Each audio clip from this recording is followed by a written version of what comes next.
เฮาทั้งหลายจังว่ามีบุญมันมาจากขันแล้วหนีจากนรกพ้นนรกพ้นเปรตพ้นอสุรกายพ้นสัตว์เดรัจฉานได้มาเป็นคนยกระดับจากคนมาเป็นมนุษย์มีศีลมีธรรมเข้าใจในเรื่องเล่าของชีวิตแก้วแหวนเงินทองเฮาก็หาอยู่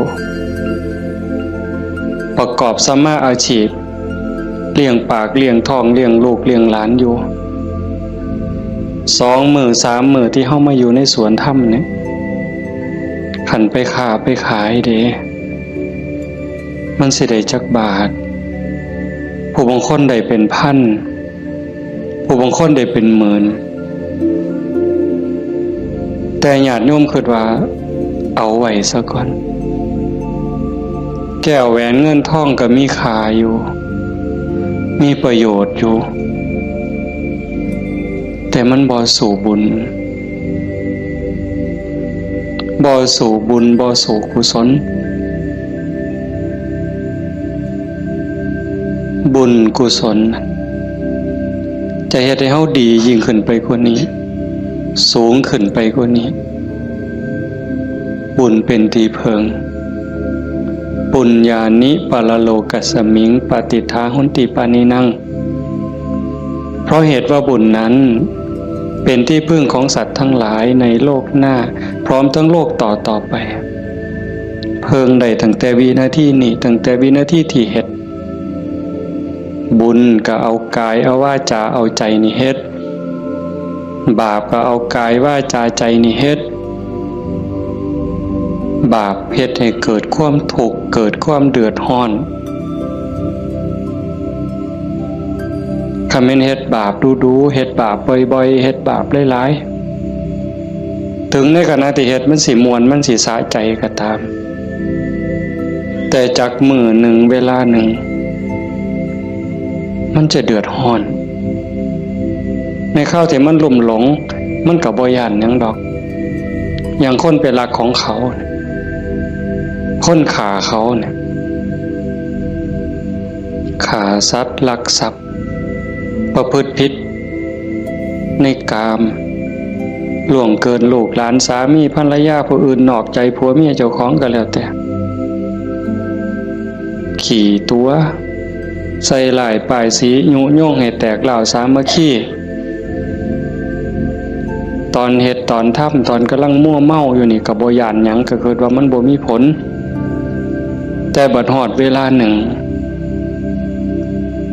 มันจะเกิดความเศร้าหมองเกิดความย้านแต่มาว่าทุกคนเนี่ยแม่นสิปากคำ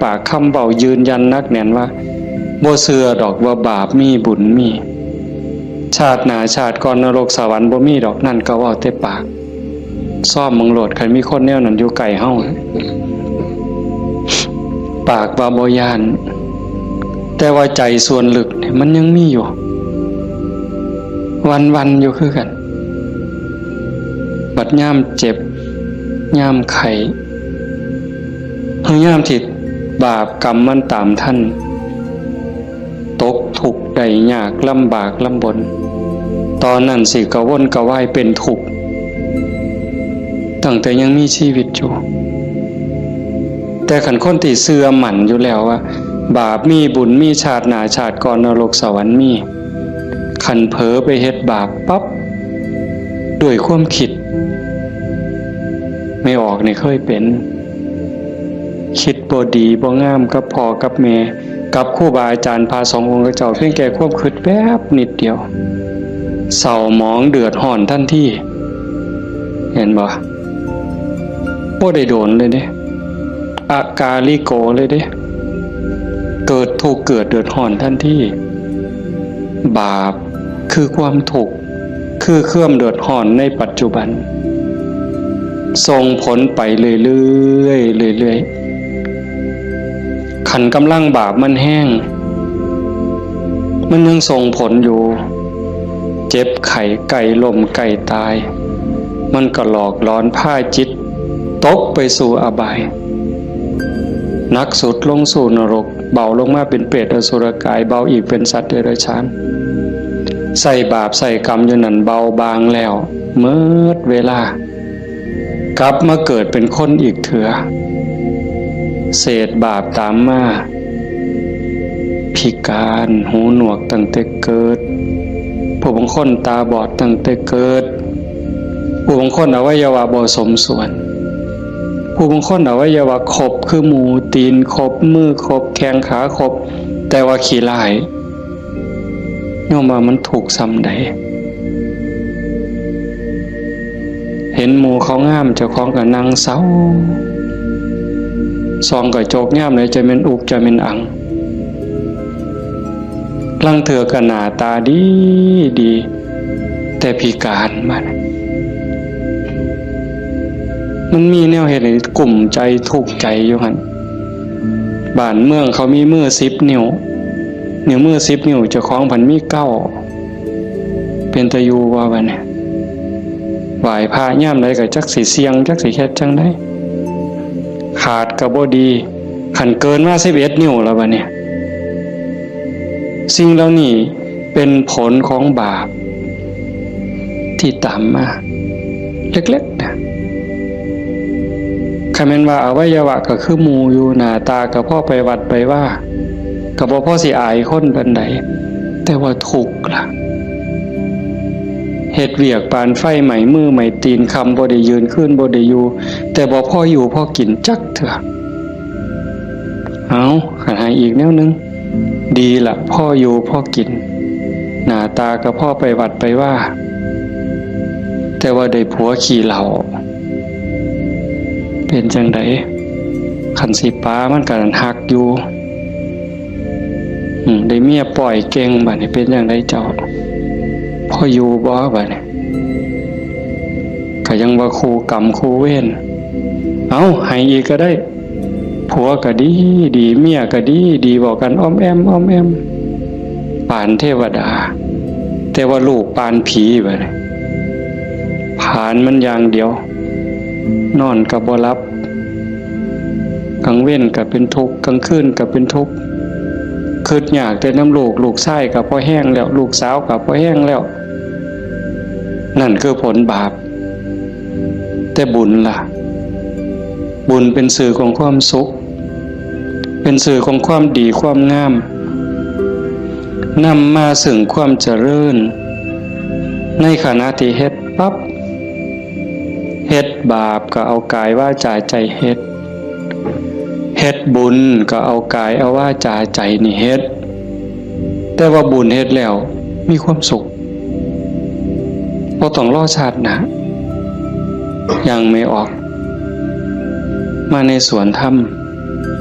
กราบพระปั๊บบ่แม่นกราบตามธรรมเนียมเนี่ย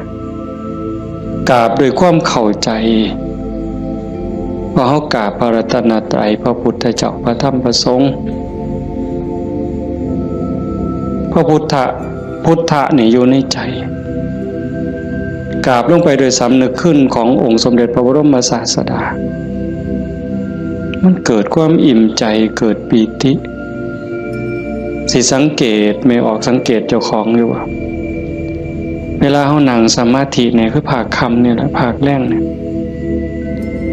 5 โมงแรง6 โมงแรงนั่งสมาธินิ่งๆหอดเวลาทำวัดบัดคู่เข่าขึ้นกราบงามๆนิ่มนวลคือกราบไปบนหลังพระบาทของพระพุทธเจ้ากราบลงไปบนหลังตีนเอาภาษาเฮาเอาหน้าผากแตะลงไปบนหลังตีนของพระพุทธเจ้ากราบ3 เทื่อแล้วเงยขึ้นประนมมืออะระหังสัมมาสัมพุทโธภะคะวาพระผู้มีพระภาคเจ้าเป็นพระอรหันต์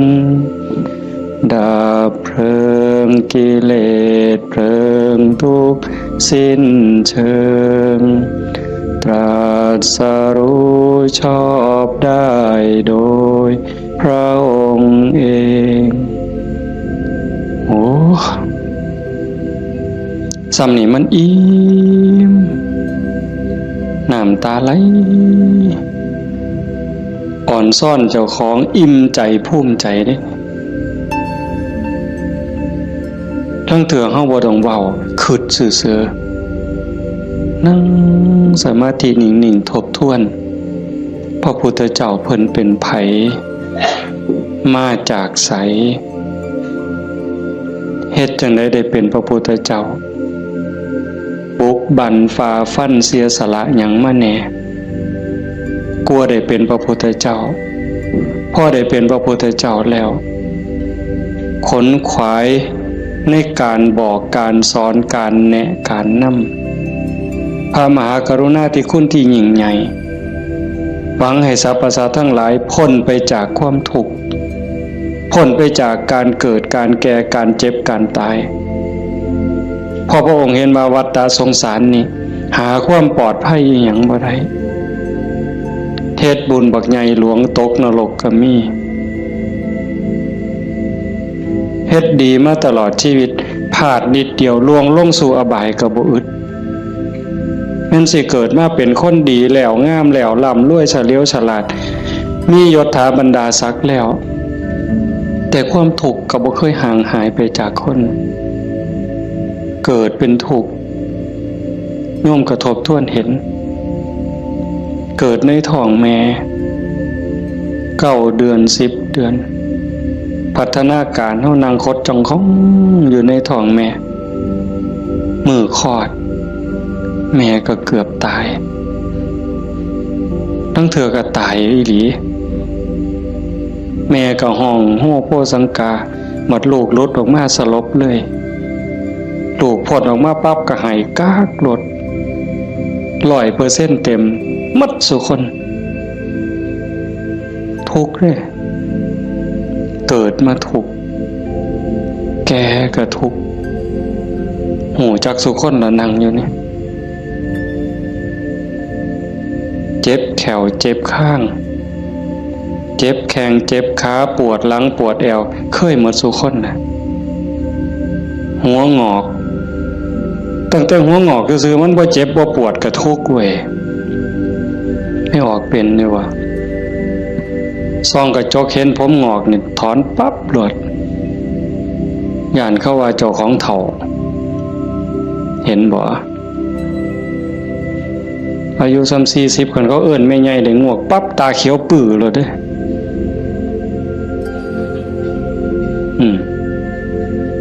แต่คันอายุ60เขาเอิ้นน่าสาวอายุปานใดล่ะ60โอ้ว่าแต่แม่น45หนูกินฮอดข้าวเลยเป็นบ้าเด้นี่ดีใจอ่ะเห็นบ่เฒ่าก็เป็นทุกข์เจ็บก็เป็นทุกข์ตายล่ะคนตายตอนมันตายแล้วมันบ่ทุกข์ดอกร่างกายหั่นแต่ว่าความรู้สึกนึกคิดน่ะมันห่างย่านตอนบ่ทันตายเนี่ยมันย่านนะเป็นหยังจังย่านหันคำถามแนวนี้เป็นหยังจังย่านตายบ่มั่นใจในเจ้าของที่จริงกันเฮาเฮ็ดบุญเฮ็ดกุศลสร้างคุณงามความดีไว้เพียงพอมันสิย่านเฮ็ดหยังอาตมาคือกันอาตมาย่านตายไม่ออกยังย่านตายอาตมาย่านอาตมาตกนรกนี่หม่องมันแม่นอีหลีบัดนี้คันว่าตายปั๊บอาตมาจะไปเกิดเป็นเทวดามีสวรรค์วิมานกว้างใหญ่มีบริวารล้อมหน้าล้อมหลังมีทิพย์หมดทั้งสิไปเกิดเป็นพรหมจังสิไปย่านเฮ็ดหยังบัดนี้ก็สามารถสิหนีจากบ่วข้วยนอนจะขี่ตมจะขี่งัวขี่ข้วยไปขึ้นปราสาทมีเครื่องหย่อมเครื่องท่ามีความหอมเต็มสะดวกสบายเขาก็บ่ได้ย่านแต่นี่มันสิตกลงไปหลายกว่าเก่าเนี่ยมันก็เลยย่านแม่นคือบ่อาตมาบ่ฮู้ดอกโยมก็คิดเอาเองว่าโยมย่านคืออาตมาบ่ ตายมันทุกข์ตั้งเถื่อก่อนตายเนี่ยญาติโยมนี่คนประพฤติปฏิบัติธรรมไปร่วมงานศพดูๆไปเยี่ยมคนป่วยบ่อยๆนี่ได้น้อมธรรมเข้ามาใส่ตนซ้ำใดเห็นคนเจ็บคนป่วยทรมานโอ้ยปอดหอดข้าวเจ้าของสิเป็นจังไดเนาะคือดูพอพระพุทธเจ้าเพิ่นบอกว่าโอปนยิโกควรน้อมเข้ามาใส่ต้นเลือกได้อยู่บ่ละโยมโอ้ยผู้ขาสิเลือกเอาตายด้วยโรคอันนี้ดอกสิเอาไหลตายดอกเอาง่ายที่สุดเลยนี่เอาวะกินข้าวอิ่มๆกับลูกกับผัวกับเมียแล้วนอนหลับแล้วตายไปเลยนี่ง่ายที่สุดเลยเอาวะยังบ่ทันหันเอาอยู่เด้นี่ขนาดพิธีที่ดีที่สุดสบายที่สุดเด้ขันไปเว้าถึงพวกเจาะข้อหายใจบ่ได้เจาะข้อเพราะท่านก็ป้อนอาหารทางสายยางเจาะส่วงเอาเงี้ยวออกบ่เนี่ยเลือดก็ใส่ทั้งแขนขางนึงน้ำเกลือก็ใส่แขนขางนึงออกซิเจนงุ่มดังอีกเจาะส่วงเอาน้ำออกบ่เนี่ยอุ้ยผู้ใดคิดว่าเจ้าของสิบ่ถึกแนวนั้นแน่อยู่นี่ยกมือขึ้นเบิ่งบ่มีหลักประกันหยังเลยพระพุทธเจ้าเป็นผู้มีพระมหากรุณาธิคุณคิดเห็นบุญคุณของพระองค์เที่ยวบอกเที่ยวสอนจากป่าสู่ป่าจากเขาสู่เขาจากกระท่อมของคนขอทานฮอดปราสาทราชวังของพระราชามหากษัตริย์คิดเห็นบุญคุณของพระองค์จังสีเฮาได้มาเฮ็ดนำทำตามมันเป็นบุญแน่ๆคิดพ่อคิดเห็นนั่งสมาธิพิจารณาไปเกิดอิ่มใจพ่อใจสุขใจเดียวนี้คิดเบิ่งเจ้าของมันถึงสิเกิดบ้านนอกขอกหน้าบ้านป่าคาดอนบ่ร่ำรวยเป็นแสนเป็นล้านคือเพิ่นแต่ว่าเฮามีวัดมีครูบาอาจารย์มีพี่มีน้องที่รักศีลรักธรรมเฮามีสัมมาทิฏฐิมีความเห็นถูกเห็นตรงตามคำสอนพระพุทธเจ้าอย่างน้อยๆนี่เชื่อว่าบาปมีบุญมีชาติหน้าชาติก่อนนรกสวรรค์มีเฮ็ดดีก็ย่อมได้รับผลดีเฮ็ดชั่วก็ย่อมได้รับผลชั่วพระพุทธศาสนาสอนเรื่องเหตุเรื่องปัจจัยเพราะสิ่งนี้มีสิ่งนี้จึงมีหวานพืชจังไดก็ได้ผลจังซั่นผ่อนซ่อนเจ้าของภูมิใจในเจ้าของแม่นสิเกิดบ้านนอกขอกหน้าทุกข์ยากปากหมองบ่ร่ำบ่รวยบ่สวยบ่งามแต่เฮามีโอกาสได้เข้าวัดได้มีโอกาสปฏิบัติธรรมเป็นผู้บ่ประมาทได้ยินเสียงปากเสียงเว้าของครูบาอาจารย์น้อมนำลงสู่การประพฤติปฏิบัติซ้ำนี่เฮากับพ่อแห้งอะนี่โยมเป็นบุญล่ะเด้นี่เกิดปีติเกิดความอิ่มใจแล้วก็ตั้งตนในความบ่ประมาทอีกอันนี้หมายถึงบุญเฮ็ดปั๊บก็เกิดความสุขใจอิ่มใจปั๊บขันเฮ็ดเรื่อยๆเฮ็ดบ่อยๆเฮ็ดดูๆจิตนึกตั้งแต่ถึงคุณงามความดีบัดเจ็บบัดป่วยบัดไข้บัดหนาวบัดสิลมสิตายนิมิตที่มันดีมันงามนำพาดวงจิตดับปุ๊บไปสู่สุคติขันมันเฮ็ดดูอันนี้หมายถึงดีเด้ให้ท่านรักษาศีลเจริญภาวนาเลี้ยงพ่อเลี้ยงแม่เขาวัดเขาว่าสร้างน้ำทำบุญมีจิตเอื้อเฟื้อเกื้อกูลนะขันมันเฮ็ดดูบ่อยๆจิตมันเที่ยวทางนี่ดูอั่นดอกมันก็ง่ายต่อการสิเกิดสิ่งเหล่านี้ในการจูงจิตไปสู่สุคติดับปุ๊บก็ไปสู่สวรรค์ไปสู่พรหมเอิ่นว่าไปสู่สุคติใส่บุญใส่กุศลไปจนหมดแห้งของบุญของบาปของบุญของกุศลส่วนนั้น เมื่อเวลาขันบ่ท่านถึงความเป็นพระอริยเจ้ากลับมาเกิดเป็นคนอีกเถื่อมัน ผลบุญพามาเกิดเป็นคนเศษบุญตามมาปุ๊บรูปร่างหน้าตาผิวพรรณสวยสดงดงามมีความอ่อนน้อมอ่อนโยนมาแต่ต้นเกิดในตระกูลสูงเชื่อผู้ดีให้ทานมาหลายๆด้วยจิตศรัทธารวยตั้งแต่เกิดแต่มาว่ามาหลายปีแล้วว่าขันคนให้ทานด้วยความศรัทธาด้วยความเลื่อมใสเฮ็ดด้วยความจริงใจผลมันให้รวยบางเทื่อรวยตั้งแต่เกิดบ่ทันมื่นตาซ้ำปู่ย่าตายายเตรียมฝากธนาคารไว้ให้เปิดบัญชีไว้รับ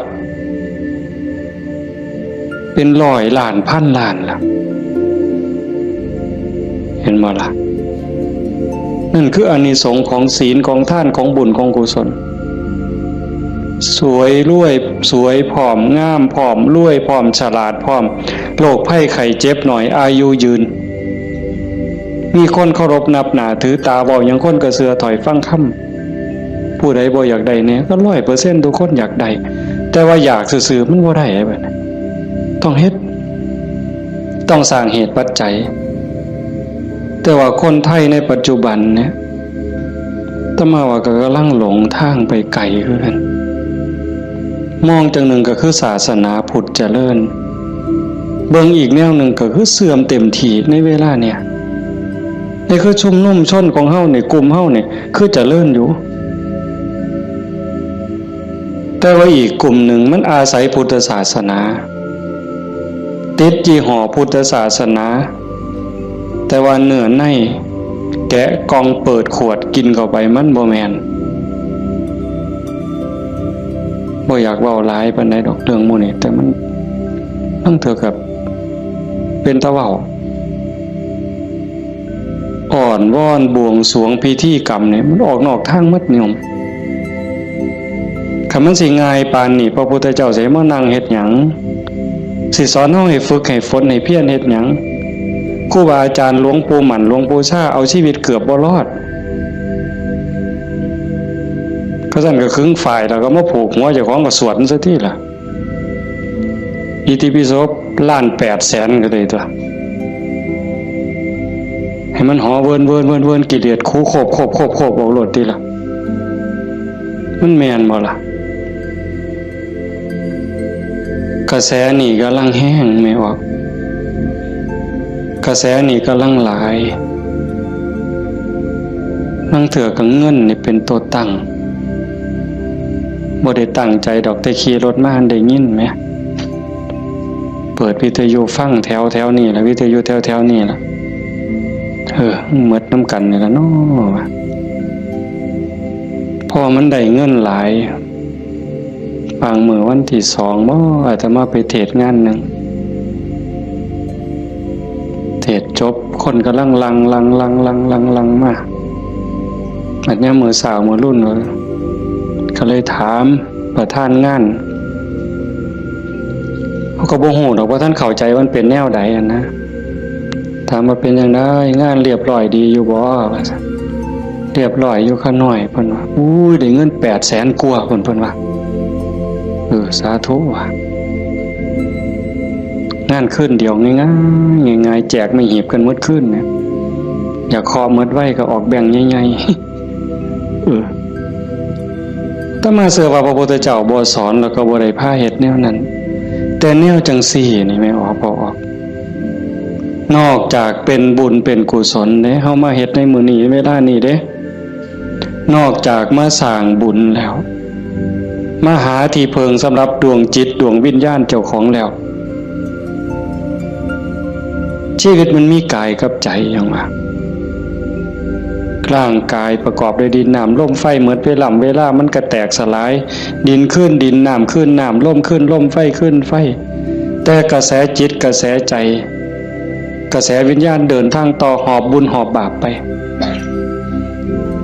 ขันดวงจิตดวงใจดวงใดได้รับการพัฒนานอกจากบุญแล้วพัฒนาคือมันเฮ็ดให้เกิดให้มียกระดับเจ้าของสูงขึ้น สูงขึ้นจากอำนาจการบีบคั้นกดขี่ข่มเหงของกิเลสคือความโลภความโกรธความหลงจิตดวงนั้นเบายิ่งเบายิ่งละเอียดยิ่งสูงใกล้พระพุทธเจ้าไปเรื่อยๆเรื่อยๆเรื่อยๆขันใจต่ำก็หมายความว่ากิเลสถมมันหลายใจสูงกิเลสติดหน่อยขันสูงที่สุดกิเลสเกาะบ่ได้ก็เป็นอิสระจากกิเลสไปเข้ามาเดินจงกรมมานั่งสมาธิสวดมนต์ฟังเทศน์ฟังธรรมก็เพื่อสิซักฟอกจิตใจเจ้าของการฟังธรรมนี่ก็เป็นตนหนึ่งเฮ็ดให้เฮาได้เกิดปีติเกิดความสุขเกิดสมาธิตั้งแต่เกิดความเข้าใจได้ส่องได้ทางยกจิตเจ้าของให้มันสูงยิ่งขึ้นได้เฮาก็เฮ็ดหลายๆอย่างทั้งการฟังทั้งการประพฤติปฏิบัติทั้งการสวดมนต์เฮาถ้ามัดแปลมันยิ่งเห็นยิ่งเข้าใจอย่าเอาเพียงแค่มวลเอาเพียงแค่ความไพเราะอย่างเดียวเฮาสวดซาๆเฮามีโอกาสพินิจพิจารณาถึงความหมายที่เฮากล่าวออกไปแต่ละคำน้อมนึกเห็นพระพุทธเจ้านึกถึงครูบาอาจารย์พระอริยสงฆ์คือจังเพิ่นบอกเพิ่นสอนอ่านไปนำสวดไปนำพิจารณาหาเหตุหาผลหาความหมายนำมันจะได้เข้าใจยิ่งขึ้นคันเฮาคิดจังสี่คือโยมพอออกผู้เป็นเจ้าภาพเนี่ยเป็นตะเงิดคนนี่หลีเด้อาตมาเห็นอาจจะเห็นมาหลายแต่จื้อได้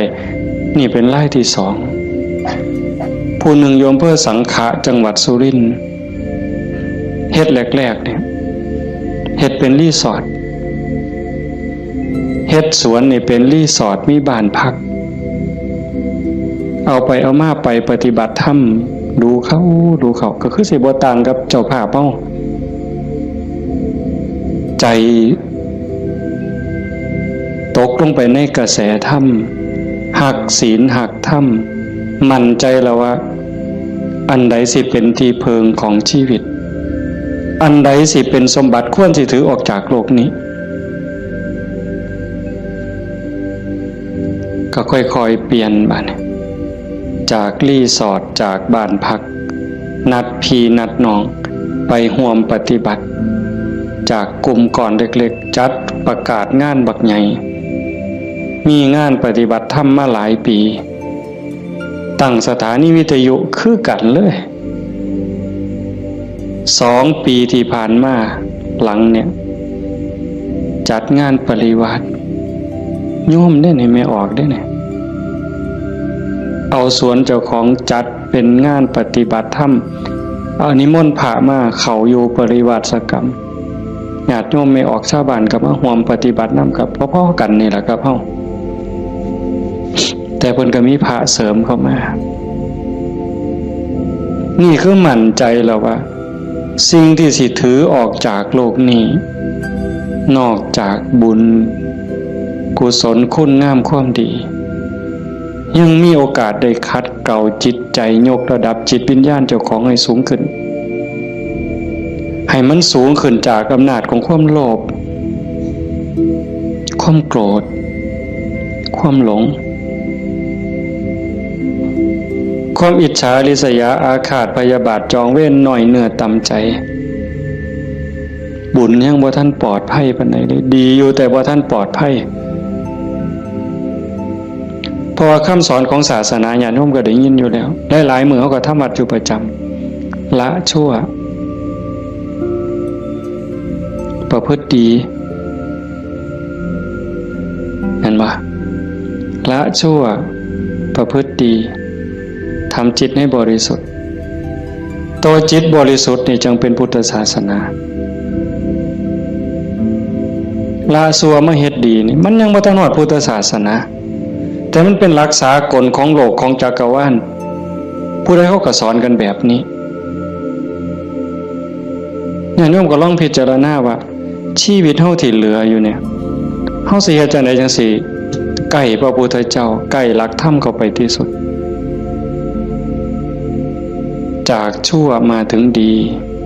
จากดีไปถึงว่างจากชั่วมาถึงดีจากดีไปถึงว่างตัวทางสายกลางเนี่ยเฮาเดินจงกรมเฮานั่งสมาธิแน่ๆแล้วเฮานั่งเอาบุญแต่ว่าเหนือกว่านั้นเด้การพัฒนาการยกระดับจิตโยมก็ต้องเบิ่งนำเพราะว่าธรรมะคำสั่งสอนของพระพุทธเจ้ามันปฏิบัติได้บ่จำกัดการสวากขาโตภควตาธัมโมพระธรรมเป็นสิ่งที่พระผู้มีพระภาคเจ้าตรัสไว้ดีแล้วเฮาสวดมนต์ว่าจังซี่ดีนี่หมายความว่าจังได๋ดีก็หมายความว่าบ่ชั่วตอบแบบพี่บ่าเว้าเด้ดีคือบ่ชั่วแต่ในความหมายนั้นดีแล้วหมายความว่าบ่ขาด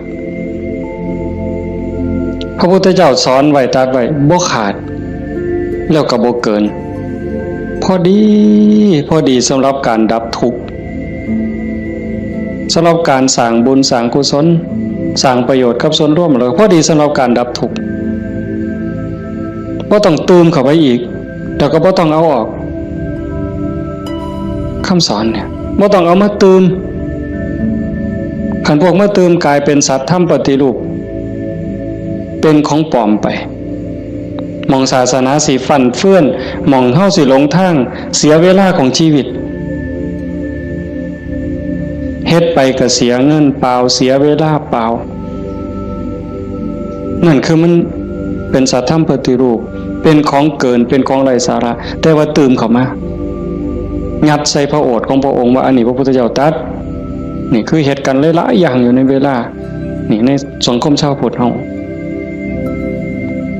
บ่ขาดแล้วก็บ่เกินสวากขาโตภควตาธัมโมพระธรรมเป็นสิ่งที่พระผู้มีพระภาคเจ้าตรัสไว้ง่ายแล้วนอกจากดีแล้วก็ง่ายนำเพียงจังว่าง่ายเป็นเหมือนกับเปิดของที่ปิดของที่ถูกปิดอันไหนเป็นคนปิดความบ่ฮู้อวิชชาความบ่ฮู้โมหะความหลงความมืดมันครอบงำจิตใจของเราสัตว์มาชั่วอนันตกาลจนเจ้าชายสิทธัตถะเสด็จออกบวชบำเพ็ญเพียรบารมีได้ตรัสรู้ใต้ต้นพระศรีมหาโพธิ์ก่อนพุทธศักราช45ปีนั้นจังเปิดขึ้นมาได้นักบวชก่อนพระองค์เฮาสินับหลายปานใดเป็นหมื่นองค์หมื่นศาสดาหมื่นครูอาจารย์ที่แสวงหาแต่ว่าบ่มีผู้ใดพ่อเปิดบ่ออกบุญบารมีบ่ถึงแต่เจ้าชายสิทธัตถะบำเพ็ญบารมี20อสงไขยกำไรแสนมหากัปบารมีเต็มเปี่ยมจังสามารถเปิดของที่ปิดหงายของที่คว่ำจุดแสงสว่างในที่มืดบอกทางแก่คนหลงทางนี่คือคำสอนของพระพุทธเจ้าเด้เปิดของที่ปิดหงายของที่คว่ำบอกทางแก่คนหลงทางจุดแสงสว่างในที่มืดก็จังว่าตรัสไว้ง่ายแล้วทำอันมีส่วนขี้ริ้วพระองค์เฉือนออกหมดสิ้นแล้วตัวใดมันเฟือมันฝุ่มเฟื่อยเป็นเรื่องไร้สาระเฮ็ดให้เสียเวลาพระองค์ปาดออกเฉือนออกหมด คือกันครับใบใหม่เมดป่าแต่พระองค์นำมาสอนซ้ำกับกำใหม่ในมือใบใหม่ในกำมือเนี่ยม่วนหลายมันบ่เป็นประโยชน์บ่เป็นไปเพื่อการดับทุกข์มันอาจเสียหลายคือกับใบใหม่ในป่าสูตรนั่นสูตรนี่สูตรยารักษาโรคสูตรสะเดาะเคราะห์ต่อชะตายังก็จะบอกกันทุกซุมื้อเสริมดวงเสริมมงคลยังก็แล้วแต่วิชาที่มันบ่เป็นไปตรงไปเพื่อความดับทุกข์พระองค์บ่เอามาสอนเฉือนออกบ่เอามาเว้าถือเป็นเรื่องไร้สาระเป็นหยังจังเอาแต่สิ่งที่มันเป็นประโยชน์ล้วนๆเอาแต่แก่นเพราะว่าวันเวลาของชีวิตเฮาบ่พอโยมชีวิตหนึ่งๆเฮาบ่พอสำหรับการจะปลดเปลื้องกิเลสออกจากใจเป็นเรื่องรีบด่วนวันเวลาของชีวิตเฮามันบ่ถึง100 ปีจะคนเนี่ยเห็นบ่เบิ่งดีๆเด้เฮ เฮาเกิดมาอยู่ในโลกนี่มันบ่เกิน100 ปีหลายคนอยู่นี่60แล้ว70แล้วอายุจน70หัวงอกแขวหักแล้วเนี่ยกิเลสลดลงหรือยังถามเจ้าของบ้างยังเครียดให้ลูกเขยบ่เครียดให้ลูกไผ่บ่ไปตักอาหารยามมื้อเช้านี่มันอยากได้หลายเกินจำเป็นบ่นั่งเถื่อตักไปก็อันนี้ก็สิเป็นตาแซ่บอันนี้ก็สิเป็นตาแซ่บตักไปตักมาแงกเบิ่งถาดโอ้มันสิกินหมดบ่พ่อละเพิ่นว่าย่างชีวิตโตเฮ็ดบักสมยังถอยกลับหลังมาอีกอยู่2 ก้าวกำปึ๊บอีกอยู่นี่คือเขาพัฒนาบ่ทันไปเนี่ยตอนนี้อายุ70นี่เอาบักสมมาหน่วยนึงยังบ่พอยังเอาหน่วย2ไว้เสียงไว้ให้หลานอยู่มื้ออื่นมื้อเนี่ย เจ้าว่ามันของเล่นซั่นบ่กิเลสเนี่ยสิเอาชนะมันแนวใดหลายภพหลายชาติหลายแสนชาติล้านชาติมาแล้วที่เฮาแพ้มาตลอดแต่ว่าก็ใครแน่ชาตินี้ได้มาเป็นคนสู่ตอนในสนามนี่เวทีนี่ก็เป็นนักมวยนี่คือเวทีแก้มือแม่ว่านัดล้างตาก็เป็นการแก้มือกันเป็นกีฬาหยังก็ตามนี่เป็นไฟหนึ่งเป็นเกมหนึ่งที่เฮาสิเอาชนะมันแต่ตอนนี้จากยกแรกมาจนฮอดยก5นี่เฮาถึกมาสะบักสะบอมในนับ8ก็หลายรอบแล้วอีกบ่ถึงนาทีแล้วเด้มันสิหมดยก5นี่สิหวังน็อกอยู่ว่าเจ้าสิถึกศอกกลับเขามิดอ้อยซอยอีกยกนึงบ่จักนี่ต้องมึงเห็นเด้จังว่าพระพุทธเจ้าเพิ่นเฉือนออกหมดสิ้นแล้วเอาแต่เรื่องทุกข์เรื่องดับทุกข์จะจ้อเข้ามาคันเอาเพราะท่านเข้าใจซ้ำนั้นอ่านความรู้สึกเจ้าของมันเฮามาเดินจงกรมนั่งสมาธิซ้ายย่างเนาะขวาย่างเนาะสิย่างพุทโธก็แล้วแต่ย่างเฮ็ดหยังอาตมาอาจสิเว้าบ่ถูกเด้ญาติโยมอาจจะเข้าใจกว่าอาตมาก็เว้าไปตามบ่าซั่นเนาะย่างเพื่อฝึกสติเพื่อเพิ่มความถี่ของสติสัมปชัญญะสติคือความระลึกได้สัมปชัญญะคือความรู้ตัวฝึกบ่อยเฮาเผลอนี่เอาวะนี่เรื่องบุญน่ะมันของตายอยู่แล้วไม่ออกบ่ออกเรื่องบุญน่ะของตายเพียงแค่เฮาตั้งอกตั้งใจมีศรัทธามาเฮ็ดให้บุญของตายมันได้อยู่แล้วจากชั่วมาถึงดีจากดีมาถึงว่างจากบาปมาถึงบุญจากบุญไปถึงว่างเนี่ยบุญน่ะของตายเฮาเพียงแค่มีศรัทธามานี่มันมหาศาลล่ะบุญเป็นต้นหนุนแต่เฮาสิเอาดีกว่านั้นบ่คันเจ้าดีกว่านั้นทุกอย่างก้าวที่เฮาย่างซ้ายหูว่าซ้ายขวาหูว่าขวาคันสิเอาขวาพูดซ้ายโทก็ให้ฮู้อย่าให้จิตออกนอกปกติคนเฮานี่จิตมันสิส่งออกนอกย้อนไปอดีตบ้างเมื่อวานเมื่อก่อนปีกาย10 ปีก่อนยังเอามาคิดดีบ่ดีก็ให้คือเห็นแนวเป็นตะทุกข์หลายเศร้าหลายนอนให้คือเห็นตั้งแต่10 ปีก่อนพุ่นอันนี้ก็บ่แม่นคิดไปคิดมาเห็นตั้งแต่อดีตได้ตามใจเฮ็ดอันนั้นก็แม่นหมดแน่นหมดถูกใจเจ้าของหมดนอนหัวยุ่มอยู่อันนี้ก็บ้าบ่แม่นคันบ่อยู่กับอดีตบ่นี่พูดอนาคตมื้ออื่นมื้อนี้ผู้เขาหดบ่นอพุ่นย่านผู้เหี่ยวอ่ะมึงติล่ะอีหลาหลานน้อยมันสิคิดฮอดแม่ใหญ่มันบ่นอ ไปดอกเด้อันนั้นอันนี้มันสิได้เป็นจังซี่บ่เกิดความวิตกกังวลไปข้างหน้าอันนี้ก็บ่แม่นการประพฤติปฏิบัติพระพุทธเจ้าเพิ่นบอกให้อยู่ในปัจจุบันอดีตก็ละไปแล้วอนาคตก็ยังไม่มา ให้อยู่กับปัจจุบันที่เฮาพุทโธนี่คือเห็นปัจจุบันหายใจเข้าพุทนี่เห็นปัจจุบันโธออกนี่เห็นปัจจุบันนี่เมื่อมีสติอยู่กับปัจจุบันอันนี้เป็นเครื่องฝึกเป็นเครื่องมือในการฝึกจิตที่มันเคยวอกแวกไปอดีตแน่อนาคตแน่บ่นิ่งแน่เพราะเฮาจับไว้กับอารมณ์พระกรรมฐานผู้บางคนก็ท้องพองท้องยุบหนอพองหนอพุทโธคือลมหายใจซื่อๆเอามันมาจับไว้นี่จิตมันก็ค่อยนิ่งเข้ากันเฮาบ่ลดละความเพียรคันจะว่าถึงสติเป็นคือกับหัวสติเตสังนิวารนังสติเป็นเครื่องกั้นหยังกั้นกิเลสคือความเศร้าหมองคือความมืดความเศร้าหมองแห่งจิตแห่งใจบ่ให้มันมาท่วมทับจิตก็คือฝึกจังซี่คันสมมุติว่าสติเป็นเครื่องหัวเป็นหลักหัวมื้อนึงคือหอดพุทโธเทื่อนึงขาดบ่เนี่ยเมื่อมือคือหอดพุทโธได้เทื่อนึง2เทื่อ10เทื่อ100เทื่อก็ยังว่าห่างคันมันเป็นหลักหัวนี่ลมหอดสร้างคันสมมุติว่าเฮ็ดให้เฮ็ดหน้านี่บ่ว่าแต่งัวเขาสิมากินดอกกล้วยสิมากินดอกลมหอดสร้างหัวมันห่างนั่นแหละมื้อนี้เฮาฝึกดูๆมาเพียรปฏิบัตินี่ฝังหลักทีเขาแต่ก่อนมันห่างเป็น 2-3 เมตรสร้างเขาได้มื้อนี้ปักเขาไปกลางกึบ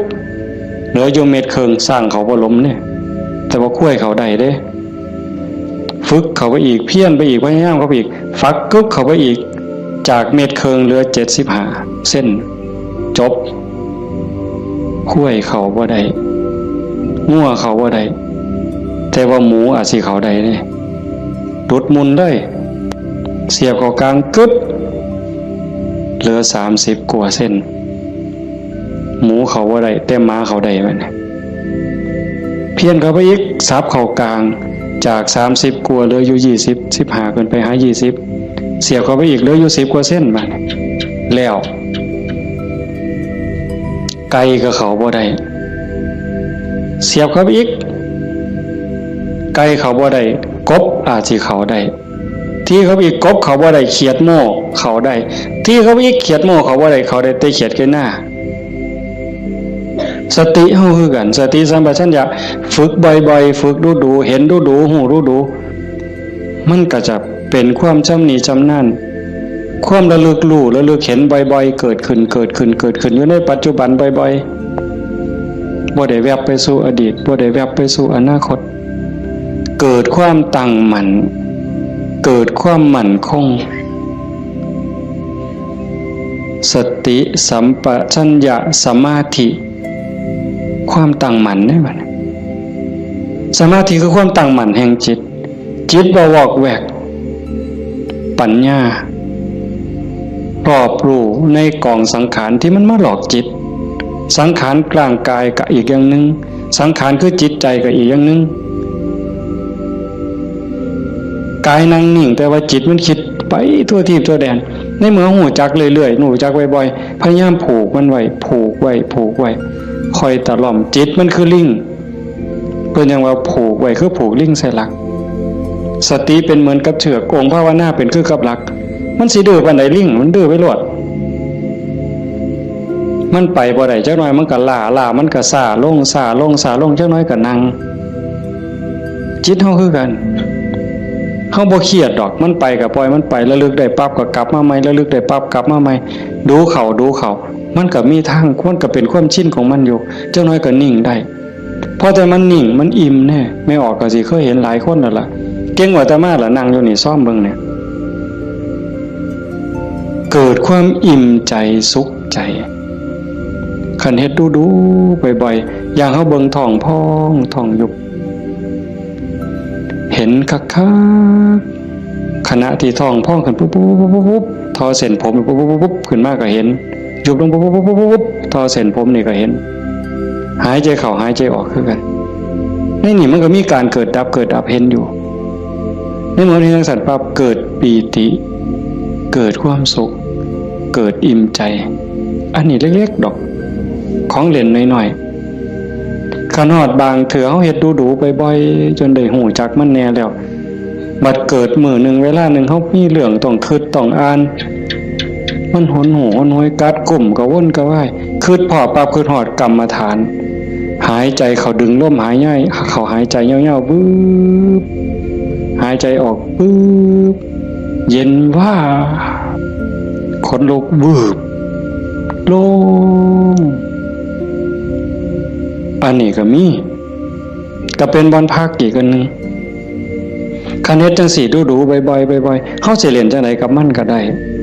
ไม่ออกแล้วเคยเบิ่งความคิดเจ้าของบ่นั่งเบิ่งซื่อๆเนี่ยหลังจากเบิ่งลมหายใจเข้าหายใจออกพอสมควรบัดเวลานึงเฮาอยากเล่นกับความคิดตั้งสตินั่งจังซี่ปั๊บก็หลับตาเบิ่งรูปเจ้าของนั่งหลังจากนั้นก็ย้อนเข้ามาทางในเบิ่งจิตที่มันนิ่งก็ธรรมชาติจิตมันนิ่งมันว่างมันสว่างเป็นประภัสสรแต่กิเลส ความโลภความโกรธความหลงนั้นมันเป็นแขกมาเยี่ยมมาเยือนชั่วคู่ชั่วข้าวเยี่ยมแล้วก็ไปเยี่ยมแล้วก็ไปแต่ว่าเฮาขาดสติบ่นี่มันเยี่ยมตลอดเวลามาทางตาแน่ทางหูแน่ทางจมูกแน่ทางลิ้นแน่ทางกายแน่รับหูรับตาไว้ก็มาทางใจคิดอยู่ตลอดนี่คือแขกในเมื่อแขกมาเยี่ยมดูจิตใจอ่อนล้าเจ้าของบ้านบ่ได้พักข้าแต่ตอนรับแขก ไม่ว่าเคยเป็นบ่ล่ะสมมุติว่าเป็นเฮาเนี่ยนะเดี๋ยวกับผู้นั้นมาผู้นี้มาต้อนรับอยู่หมดมื้อหมดเว้นหาข้าวหาน้ำมาอยู่ให้กินคอยเว้าคอยจาทักทายปราศัยเมื่อยเนี่ยคนบ่ได้พักก็เมื่อยก็ล้าใจบ่ได้พักก็คือกันเดี๋ยวก็โลภเดี๋ยวก็โกรธเดี๋ยวก็หลงเดี๋ยวก็ฮักเดี๋ยวก็ซังเดี๋ยวก็ย่านอยู่หั่นแต่คันเราได้เฮ็ดสมาธิได้ภาวนาจิตมันได้พักเป็นพักเกิดความหนักแน่นมั่นคงเด้เวลาที่จิตเฮามีสมาธิเกิดความหนักแน่นมันบ่เป็นสมาธิแบบที่เฮาเว้าถึงกันจนว่านิ่งสว่างดับไปเป็นชั่วโมง2ชั่วโมงเป็นมื้อเป็นเว้นก็สร้างเพียงแค่เฮาเห็นลมเข้าลมออกเนี่ยคือเห็นพุทโธติดต่อกันจัก5นาที10นาทีมันมีแห้งเด้ไม่ออกหลายคนเป็นอยู่มั้งเห็นพุทโธลมเข้าก็พูดลมออกก็โธต่อกันจัก5นาที10นาทีนี่มันเกิดความมั่นคงในใจใครแม่นกกเสานี่ก็ซ้ำเสาปูนแล้วอยู่บ่ติงเด้จิตใจบ่หวั่นไหวนักแน่นมั่นคงโยกบ่ได้เห็นบ่เจ้าขันไปกว่านั้นบัดน่ะอ่านเบิ่งความคิดปั๊บหูปั๊บคิดปั๊บหูปั๊บคิดปั๊บหูปั๊บเฮานั่งจังซี่คือกันไม่ออกคันสมมุติว่าเฮาพุทโธแล้วมันมักคิดเอาแนวใหม่เอามึงคิดกูสิเบิ่งบัดนี้บ่พุทโธแล้วเศร้าพุทโธคิดปั๊บหูปั๊บคิดปั๊บหูปั๊บบ่คิดต่อมันเด้บ่คิดซอยมันหูมันซื่อๆมันเศร้าเด้หูปั๊บมันเศร้าเลยเด้มันอยากอายซ้ำกับลูกกับหลานสิไปลักกินของเนี่ยเสียงตาหน่อยเบิ่งหดมือปั๊บโลดเด้เป็นอย่างนั้นเบิ่งความคิดอันนี้ก็ตัวหนึ่งเอาไปเอามาหูขบวนการกันแรกๆตั้งเถอะมันคิดไปแล้วสมมุติคือเขียนหนังสือนี่บออานอบานไม่โทบ้านบออัวบัวออามองามฮอดพุ่นจึงคิดออกฮอดม่อมาแล้วโอ้ยคิดไปหยังฮอดพุ่นตั้งสติไหมมันเขียนไหมมันอาจสิฮอดงออาบ่ทันได้ม่อมาฮอดสระปั๊บหูปั๊บคันหูรู้มันสิสั่นเข่าได้บัดแต่คันแรกๆปั๊บมันฮอดงออามองามบ้านบัวงามมันเฮาตั้งสติดีๆเอาก่อนมันมาฮอดม่อมาเนี่ยมันว่าหยังก่อนสระอาก่อนสระอาเด้งองูก่อนงองูเด้ว่าแหวนก่อนว่าแหวนมหาอากาศก่อนมหาอากาศบ่ใบไม้ไล่ถอยกลับมา มาลุ่นไปอีกสั่นเข่าสั่นเข่าสั่นเข่าสั่นเข่าสั่นเข่าคิดปั๊บหูปั๊บคิดปั๊บหูปั๊บการปรุงแต่งของจิตของสังขารมันไปบ่ได้ไกลเพราะหูมันอยู่จอบมันอยู่จากไปหอดบ้านบัวงามมันต้องบัดสุดท้ายมันหอดเพียงแค่บออาเพราะท่านไม่โทษสั่นเข้ามาหอดบอใบใหม่มัดโตเบิ่งดูบอใบใหม่เพียงแค่ขอดหัวหูจักหยุดปุ๊บเป็นได้แนวนี้ก็เป็นนะตรงมันว่างตรงมันนิ่งตรงนี้กิเลสบ่มากนั่นคือจิตเดิมๆสะอาดบริสุทธิ์บ่พาเจ้าของถูกเข้าใจได้เลยว่าคำสอนของพระพุทธศาสนาสูงสุดเพื่อบ่ทุกข์คำสอนของพระพุทธเจ้าทั้งหมดเป็นไปเพื่อดับทุกข์เป็นไปเพื่อพ้นทุกข์จังว่าความว่างจากความยึดมั่นในความเป็นตัวเป็นตนในสิ่งที่ใดที่มีที่เป็นเฮาประพฤติปฏิบัติจังสี่คือกันเดินจงกรมนั่งสมาธิเพื่อเจริญสติสัมปชัญญะปัญญาสมาธิให้มันหูเท่าทันในเมื่อกิเลสเกิดมากระทบกิเลสคือความทุกข์คือความเดือดร้อนความเศร้าหมองต่างๆมันจะเกิดขึ้นกับจิตกับใจมันมาทางไหนมันมาทางตามันเข้าทางตาเข้าทางหูทางจมูกทางลิ้นทางกายทางใจเพิ่นเอ่ยว่าอายตนะอายตนะเป็นเครื่องเชื่อมต่อภายในก็มี6ภายนอกก็มี6ตามันเป็นคู่กับรูปหูเป็นคู่กับเสียงจมูกเป็นคู่กับกลิ่นลิ้นเป็นคู่กับรสกายเป็นคู่กับสัมผัสใจเป็นคู่กับอารมณ์มันใส่ตาใดเข้าทั้งตาใดมันเข้าทั้งตาใส่หูใดมันเข้าทั้งหูใส่ดังใดมันเข้าทั้งดังใส่ลิ้นใดเข้าทั้งลิ้นรับหูรับตาไว้มันเข้าทั้งใจไปเฮาฝึกสติสัมปชัญญะเพื่อให้อยู่กับปัจจุบันให้มันเท่ามันทันให้มันเร็วเวลาเกิดการกระทบตาเห็นรูปปั๊บตาบอดมันต้องเห็นตาบอดมันต้องเห็นเป็นเรื่องธรรมดาเห็นปั๊บเฮ็ดจังได๋บัดนี้เฮ็ดจังได๋ในเมื่อตาเห็นรูปปั๊บเฮาสิรักษาใจบ่ให้มันหักบ่ให้มันสั่งบ่ให้มันดีใจบ่ให้มันเสียใจนี่คือตัวปฏิบัตินี่คือทางสายกลางเห็นปั๊บให้ใจเป็นปกติคือบ่ทันเห็นคือกับเฮานั่งเบิ่งพุทโธพุทโธตาเห็นปุ๊บหูปั๊บแต่ว่าให้นิ่งอยู่คือเก่าอย่าให้เกิดดีใจเสียใจอย่าให้เกิดหักเกิดสั่งขันมันจำเป็นสิต้องจัดการกับสิ่งที่เฮาเห็นก็เฮ็ดด้วยจิตเป็นปกติสมมุติว่าขึ้นไปตรงเฮือนมีขี่ไก่ไปด่าไก่ก็บ่แม่นอีกปล่อยให้ไก่ก็บ่แม่นอีกละคิดเป็นตาสร้างไก่ก็บ่แม่นอีกละบ่ถึกหมดเฮ็ดให้จิตเป็นปกติยากอยู่ได้บ่ง่ายจักเม็ดไม่ออกย้อนเฮาเฮ็ดบ่ได้นี่เฮาจังเกิดจังตายเที่ยวตกนรกเป็นเปรตอสุรกายเที่ยวขึ้นสวรรค์เที่ยวลงนรกอยู่นี่ย้อนเฮ็ดจิตเป็นกลางบ่ได้เห็นขี่ไก่ก็สิไปสั่งไปด่าไก่แต่คันเห็นเงินแบ่งพันถิ่มอยู่เป็นจังได๋บัดมันสิว่าดีใจที่ละว่าติอันนี้ก็บ่ถึกดีใจพอใจก็บ่แม่นให้จิตเป็นปกติคันสิจับสิหยิบ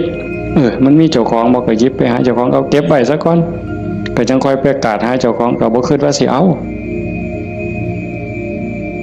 จังสี่คือกันคันบ่มาทางตาล่ะมันมาทางหูบัดนี้สมมุติว่าเขาด่าปุ๊บได้ยินเสียงด่ามาเฮ็ดจังได๋สิเฮ็ดใจเป็นปกติบ่เสียใจบ่น้อยใจขันพวกเพิ่นปฏิบัติเนาะเพิ่นจังว่าได้ยินเนาะเอาสติไว้ที่หูเกิดขึ้นที่หูกระดับลงที่หูได้ยินเนาะบ่ให้ราคาเพิ่นเถาะบ่ให้ราคาเลยบ่ดีใจนำบ่เสียใจนำเสียงกระซักว่าเสียงบ่แม่นสัตว์บุคคลตัวตนเล่าเขาเว้าง่ายแต่ว่าเฮ็ดยากที่สุดก็ย้อนว่าฝึกบ่ทันพ่อคันผู้ฝึกได้แล้วก็เย็นคือเก่าเด้ คือหลวงปู่ชาเพิ่นว่าผู้ที่ฝึกบ่ทันใดคือบ่ทันเข้าใจคนด่าย่างไปสาวก็ด่าไปย่ำแรงก็ด่าเห็นย่ำใดด่าย่ำนั้นก็ไปเครียดให้มันเป็นยังด่ากูเพิ่นว่าหมัดมือนึงเขาว่าอย่าไปหัวซ่ามาเด้อผู้บรรดาคนเนี่ยมันเป็นบ้าตัวเศร้าเครียดเศร้าสั่งนั่นคือจิตเป็นกลางแล้วกลับคืนสู่ฐานเดิมของมันคันเขาให้เขาด่าเขาจมให้เฮาบ่ฮู้ท่านว่างจิตบ่เป็นก็ไปเครียดไปขมหาทางตอบแทนสิเอาขึ้นจองกรรมจองเวรไว้แต่ขันทาย่องแล้วบัดเนี่ยเป็นยังไงบัดแต่คำย่องคำย่อมากเฮาก็ดีใจก็บวกฟู่ขึ้นบ่ถือคือเก่าเสียใจก็บ่ถือดีใจก็บ่ถือแต่ให้จิตเป็นกลางๆนี่คือขอปฏิบัติธรรมชาติจิตเป็นจังซั่นมันบ่เคยฮักไผมันบ่เคยสร้างไผจิตนี่ฮักก็บ่เป็นสร้างก็บ่เป็นดีใจก็บ่เป็นเสียใจก็บ่เป็นโลภโกรธหลงกับว่าเป็นย่านหยังกับว่าแมนมันเป็นปกติของมันอยู่กลางๆจังซั่นแต่ว่ารักโกรธเกลียดกลัวอิจฉาริษยาน้อยเนื้อตามใจย้อนกิเลสมาย่อมแขกมาเยี่ยมเนี่ยมันพาเจ้าของบ้านป้วงเดี๋ยวนี้กระซำกับเฮาอยู่เฮือนธรรมดานี่แล้วเคยเห็นอยู่ตัวบางปีใหม่นี่ลูกหลานเฮาอยู่เงื่อนธรรมดากับพ่ออยู่บดมูมาส่วนกินเหล่ามันก็เมาอยู่เงื่อนเท่าหมดแล้วเป็นยังได้สัตว์ผ้าเจ้าของบ้านปวงเลยให้เขารักษาใจเจ้าของเป็นปกติเขาประพฤติปฏิบัติเพื่อสิ่งนี้เด้โยมตาเห็นก็ให้รักษาใจไว้ปกติหูได้ยินก็รักษาใจไว้ให้เป็นปกติจมูกได้กลิ่นหอมเหม็นกับปกติลิ้นได้รสกับปกติแสบบ่แสบนัวบ่นัวกับปกติขันมันสิเติมก็เติมไปที่ละน้ำปลานั่นสิเติมเกลือก็เติมไปที่แต่อย่าไปขึ้นสร้างไม่คั่วอย่าไปจมให้เขา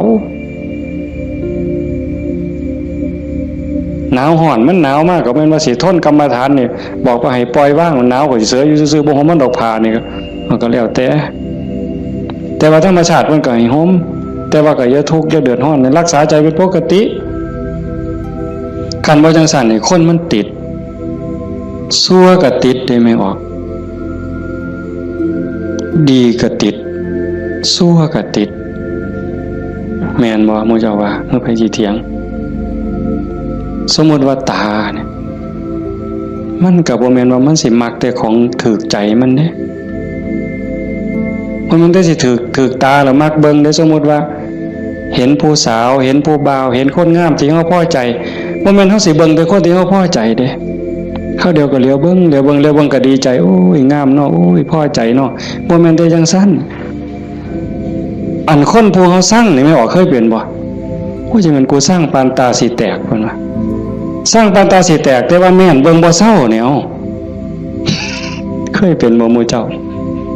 บ้าคือดีซั่นคันมันเป็นตาสร้างกูบ่อยากเห็นก็อย่าไปเบิ่งอีกติล่ะเพียงจังเบิ่งบ่เศร้าซั่นเห็นบ่นี่คือมันโง่อาตมาผู้หนึ่งหลังโง่แนวเนี้ยผู้ใดเศร้าโง่เนี่ยสาธุน้ำเด้อว่ามันเป็นตาสร้างยังไปเหลียวเบิ่งดูอยู่เอาดังบ่เนี่ยทั้งจมูกเนี่ยกับมันเราคนมักหอมติดหอมอย่างเดียวได้ไม่ออกพระเจ้าเป็นบ่ติดเหม็นไหมปลาแดกไหมปลาแดกเหม็นนี่ฮะว่าปลาแดกหอมเนี่ยตำบักฮวงเขาสีแสบเพราะว่านักกับไปกว่านั้นเล็บตีนสักโอ้ยบ้าคือดีกิ่มเล็บตีนสักออกมาเหม็นแทนที่สีทิมนะดมเว้ยดมตัวนึงกับว่า เด้ดมเท่าสองอ่ะหมดแล้วแงกหน้าแงกหลังมีผู้เห็นกูบ่นอเพิ่นว่าลี่ดมนั่นน่ะเมืองอุบลเป็นเลยวะน่าจะเป็นแต่ศรีสะเกษเอาไว้โอ้ยแทนที่สิเอาถิ่มเนาะแต่มาว่าแงกหน้าแงกหลังเทื่อที่3ที่4บ่มีคนเห็นดมอีกสักเทื่อก่อนจังถิ่มนั่นใส่ว่ามาของหอม วางจิตเป็นกลางบ่ได้นี่สติปัญญามันบ่พอเห็นบ่อย่าว่าแต่แสบบ่แสบเลยนัวบ่นัวเลยสัมผัสคือกันเย็นห่อนอ่อนแข็งใจคือกันเนี่ยมันบ่ดีคิดแล้วเฮ็ดเจ้าของเป็นทุกข์คือพ่อเฮ็ดเจ้าของห้องไห้น้ำตาลังน้ำตาไหลก็ยังมีโอกาสนอนมือกายหน้าผากคิดฮอดแล้วก็น้ำตาไหลสะอื้นอยู่ผู้เดียวบ้าคักๆในเด็กคนเนี่ยก็เนี่ยมันถูกใจเจ้าของก็นอนคิดเห็นแล้วก็หัวยุ่มอยู่ผู้เดียวพลิกไปพลิกมาจนเก็บไปฝันแล้วเว้ยนี่คือจิตมันฝึกบ่ทันใดไม่ออกย่อมพอออกเพิ่นพาเฮาเฮ็ดงานปฏิบัติธรรมเสียเวลาย่อมสละสถานที่เงินทองพร้อมเพื่อเอาบุญให้เจ้าของส่วนหนึ่งแล้วก็เพื่อยกระดับจิตใจเจ้าของส่วนหนึ่งแล้วก็เห็นว่าทุกคนคือพี่คือน้องเปื้อนร่วมทุกข์เกิดแก่เจ็บตายทุกคนเคยเป็นพี่เป็นน้องเป็นญาติสายโลหิตเป็นสามีภรรยากันมานับภพนับชาติบ่ถ้วนชาตินี้ชีวิตนี้โดยเข้าใจในหลักธรรมคำสอนของพระพุทธองค์กหวังให้เกิดประโยชน์สูงสุดส่วนหนึ่งเราก็ฉลาดปักคักถ้ามาเสือสู่คนที่นั่งอยู่นี่แบ่งบุญเล่าเด้เรากินเปอร์เซ็นต์หมู่เจ้าได้เนี่ย เป็นพ่อค้าซ้ำนะหัวพ่อค้ายังมีอยู่นี่แม้แต่เฮ็ดบุญเนี่ยถ้าเบิ้งมืออื่นทราบบัดสิเมื่อเนี่ยบัดสิเมื่อนี่จากโอ้ยอนุโมทนาสาธุเด้อน้ำพ่อใหญ่เด้อพ่อใหญ่ก็สาธุเอาเมิดให้เจ้าได้บุญหลายๆจะเป็นอ่อนซ่อนเจ้าเห็นบ่เปอร์เซ็นต์ที่เราได้นำหมู่เจ้าเนี่ยจิตเราก็สะอาดขึ้นยิ่งเข้าใจในการประพฤติปฏิบัติหวังยกจิตยกใจพลังบุญตรงนี้เฮ็ดให้จิตเราสูงขึ้นมีกำลังใจขึ้นมีความเพียรพยายามมากขึ้นจิตโล่งโปร่งเบามากขึ้นพลังบุญมันส่งนี่คนฉลาดก็เฮ็ดแนวนี้หันคนบ่ฉลาดเด้มีที่มีสวนจังซี่สถานที่ดีๆจังซี่ส่วนหมู่มากินเหล้านี่กระท่อมงามๆมันสินั่งกินเหล้าเบิ่งแสงเดือนแสงดาวจังมันสิอ่อนซ่อนคักแล้วไปอีกคนละแนวแต่คนมีปัญญาเฮ็ดอีกแบบว่าการประพฤติปฏิบัติเป้าหมายสูงสุดก็คือขนกิเลสออกจากใจความโลภความโกรธความหลงความหักความสั่งความเกลียดความกลัวอิจฉาริษยาอาฆาตพยาบาทจองเวรหน่อยเนื้อตำใจโยมสังเกตใจเจ้าของให้มันเห็นขันบ่เห็นตรงนี้ก็ง่มอีกโดนเติบได้กิเลสมันเกิดอยู่ใจเนี่ยคุณธรรมก็เกิดอยู่ใจเนี่ยนรกก็อยู่ใจสวรรค์ก็อยู่ใจเนี่ยเฮาสิให้อีหยังเกิดมันเกิดได้เทื่อละอย่างไม่ออกความโลภความโกรธความหลงอิจฉาริษยาอาฆาตพยาบาทจองเวรหน่อยเนื้อตามใจหักสั่ง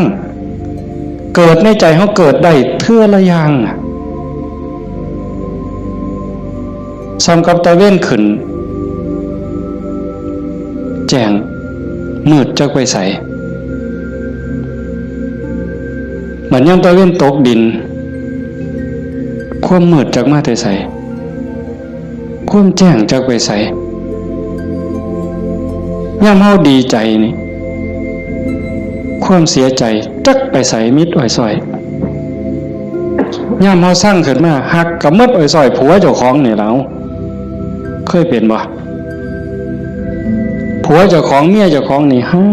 กปานสิกลืนกินแพงกับแพงแต่บัดย่ามสร้างมาแล้วบ่โธ่หักจักไปใส่จนขากันตายแล้วเว้ยเห็นบ่อยู่น้ำกันจังสิบัดเป็นตาหักเกินมากกับเป็นตาหักบัดเป็นตาสร้างกับเป็นตาสร้างจังว่าใจเฮามันได้เกิดขึ้นได้เทื่อละอย่างแล้วเฮาใส่อีหยังเกิดขึ้นกับใจเฮาบัดนี้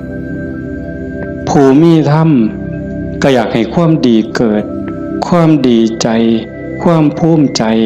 จิตที่มีเมตตาต่อกันหวังดีต่อกันอนุโมทนายินดีนำในเมื่อผู้อื่นเขาได้ดียามเมื่อคนอื่นเขาทุกข์ยากลำบากซอยเหลือบ่ได้ก็ให้มีอุเบกขา ให้ถือว่าเป็นกรรมของสัตว์พ่อซอยเรือได้ก็ซอยเรือขันเฮาจอบเบิ่งจังซี่ใจเฮามีอีหยังเกิดขึ้นปั๊บก็ฮู้จักคืออาตมาบอกตอนกลางๆนั่นว่าคิดปั๊บฮู้ปั๊บคิดปั๊บฮู้ปั๊บอันคือเฮ็ดให้มันว่างแต่ขันเฮาจอบเบิ่งมันมีอีหยังเกิดขึ้นก็ฮู้ให้มันเป็นเรื่องบ่ดีบ่งามก็บ่ทรงบ่บวกบ่ส่งมันต่อบ่ร่วมคิดกับมันบ่ร่วมขบวนการกับมันเฮาจะเห็นซ่อมเบิ่งกันจากฮู้ว่าเจ้าของเป็นคนแนวใดก็จอบเบิ่งใจเจ้าของนี่เป็นคนขี้อิจฉาบ่เป็นคนขี้โลภบ่เป็นคนขี้โกรธบ่เป็นคนขี้น้อยใจบ่ญาติโยมต้องซ่อมเจ้าของได้บัดนี้ผู้เฮ็ดมาแล้วก็สาธุผู้บ่ทันเคยเฮ็ดก็ลองสังเกตเวลามันบ่พอโยมประเด็นสุดท้ายสิเว้านำเนี่ยเวลาของชีวิตเฮาเหลือน้อยผู้บางคนเข้าวัดมา10 ปี20 ปี30 ปี40 ปีผู้บางคนหลายกว่านั้นลองเบิ่งมันเทียบเบิ่งวันเวลาที่เฮาเข้าวัดเข้าว่าปฏิบัตินำครูบาอาจารย์นับเงินทำบุญกันหลายแสนลองเบิ่งเนี่ยนับเงินที่เฮาบริจาคทำบุญหน่อยแน่หลายแน่นี่เวลา20 30 40 ปีนี่มันเป็นแสนแล้วคันบริจาคเทื่อละ100เทื่อละ20เนี่ยเข้าหมดจักเหล้าตั้งแต่ใส่บาตรตั้งแต่ไปจังหันจังเพ่นเข้าเฮาหมดจักเหล้าเอาผ้าเอาสาดเอาหมอนถวายวัดหมดไปหลายปานใดคันเว้าถึงแง่เป็นบุญแง่ความภูมิใจนี่โยมก็ภูมิใจบ่คักเอาตัวนี้มาเป็นปีติจูงจิตให้เกิดความสงบก็ยังได้เป็นบุญได้เป็นจาคานุสติเนี่ยนำพาจิตไปสู่ความสงบได้อันนี้คือแง่ของบุญ